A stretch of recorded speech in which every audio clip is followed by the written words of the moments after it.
Hello, welcome to the Goonz podcast for your latest and greatest on sports, politics, and entertainment. Don't forget to follow us on YouTube, Apple Podcasts, Instagram, and Twitter at the Goonz Podcast, TheGoonz Podcast. Thank you and enjoy. Paul George wants to do like a super nice crossover, but there was no crowd, so there's like no excitement. Yeah, all you hear is like there's the shoes squeaking. It's squeaking, and then the commentator were just like, "Oh, nice move," but there was no crowd. It's a lot more of the commentators are freaking hype it up now.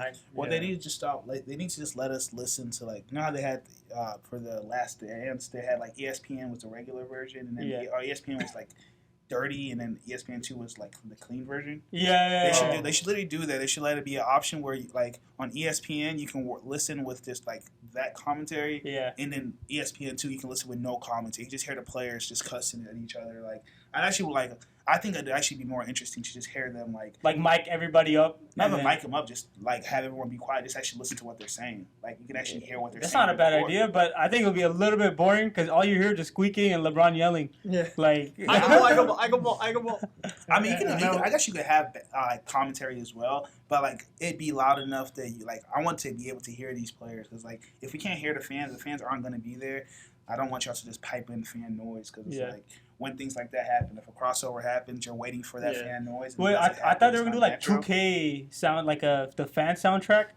Wasn't there like rumors that they were gonna do like a 2K fan soundtrack, like in the background? I heard about it, but I don't think they're gonna do it. Y'all think that would be like cool or no? I think that would be the pretty memes, legit. bro. You might as well try something new. You know, like the bubble is all new. You might as well look for something that's innovative. Try it. You know. Yeah, I mean Adam Silver is not for like he's always open to new shit. So it would be pretty cool if they have the 2K soundtrack.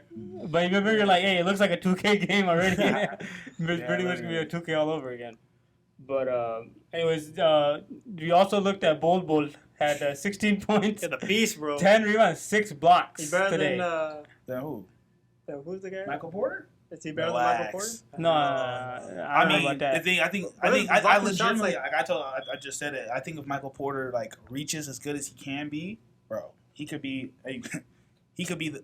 Are you just saying that because of St. Louis or? Nah, he went to my school, but like in high school, he was legitimately the best player I've ever best high school player I've ever seen. Yeah. In Mizzou, his first game at Mizzou, I went to that first game. He only played 2 minutes. In 2 minutes, he had 6 points, 3 rebounds, 2 blocks, and an assist.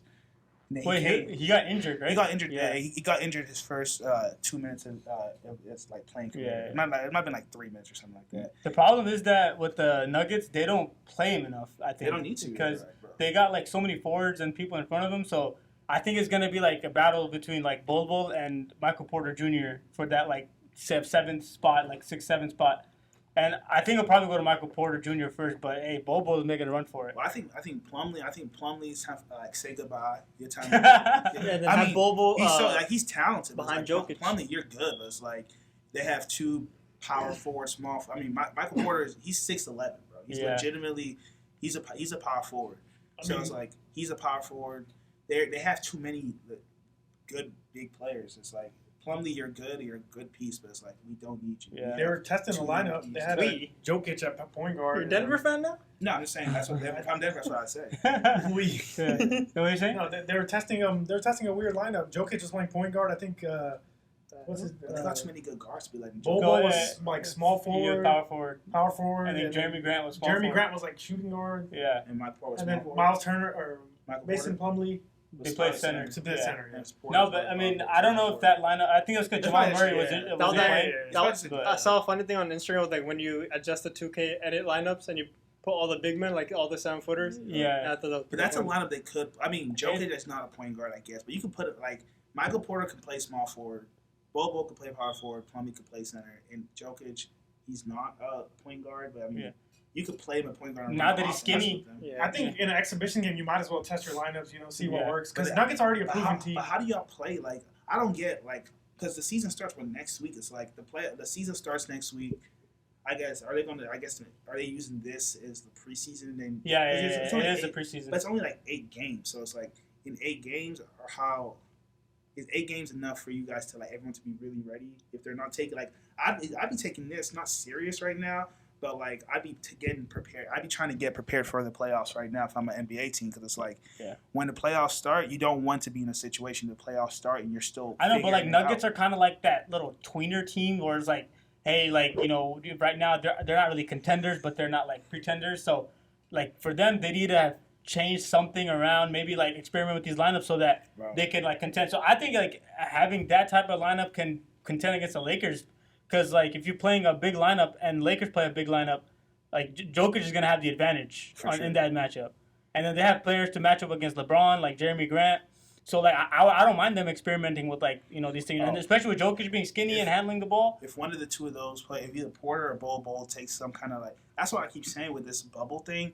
Like, this whole 3 months off. Anybody could go off. It's like you got, like, a whole, like, players come back after the off season, and it's like they're completely, like, look at Brandon Ingram last year. He was 3 months off. He came back from averaging 16 to like 20. Yeah, it's pretty much all. So they got an off season to work on. If Michael Porter or Bol, let's say they're still super young. They work on their game a lot. They probably they come back. It's like they take a step. No, Denver. I told you I said Denver. I had Denver as the fourth best team in the West. I think Denver is like not a sneak. I said they're like the Warriors, bro. The way this like. Every year, it seems like they're going a little bit further. It's not like this year they go this far, and the next year they like take a step back. It seems like every year they get a little bit better. Yeah. If they get one, Michael Porter again, he was the number one player out of high school, undisputed number one. Yeah. Bol was like a top 5 player too, and like Michael Porter wasn't like Marvin Bagley reclassified. He passed him up. But like most websites had him as the number one player. Yeah, I mean he has a talent too. Yeah, I mean, so it's for like, sure. If he can do everything, bro. He can shoot. He can.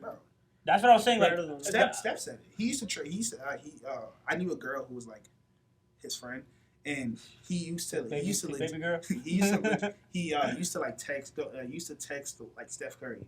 Like she showed me a picture of him texting Steph Curry or something. Michael Porter?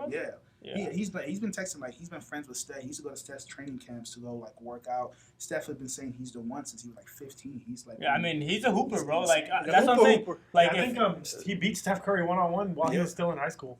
Bro, he's like 6'9", man. Yeah, he's 6'11", Steph Curry is 6'3". But Steph Curry's in the NBA. It's not the biggest deal, but... NBA. This was Steph Curry in 2016 that year.